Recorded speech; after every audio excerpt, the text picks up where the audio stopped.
ওয়াকফ আইনের প্রতিবাদে উত্তর চব্বিশ পরগনার বনগা গোপালনগরে মিছিল সংখ্যালঘু সম্প্রদায়ের। রবিবার দুপুরে গোপালনগর হাই স্কুল মাঠ থেকে টালিখোলা মোড় পর্যন্ত ওয়াকফ আইনের প্রতিবাদে একটি প্রতিবাদ মিছিল করে সংখ্যালঘু সম্প্রদায়ের প্রতিনিধিরা। ওয়াকফ আইনের প্রতিবাদে কয়েক হাজার সংখ্যালঘু সম্প্রদায়ের মানুষ আজকের এই প্রতিবাদ মিছিলে অংশগ্রহণ করে।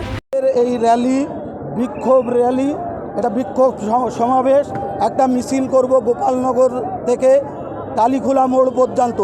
আপনারা ইতিমধ্যেই অবগত হয়েছেন, সারা বিশ্ব জুড়ে যেভাবে এই ওয়াকফ আইনের বিরোধিতায় মানুষ রাস্তায় নেমেছে, ঠিক তেমনি আমরাও এই আইনের বিরোধিতায় রাস্তায় নেমেছি। অবিলম্বে কেন্দ্রীয় সরকারকে এই আইন প্রত্যাহার করতে হবে, এটাই আমাদের মূল লক্ষ্য।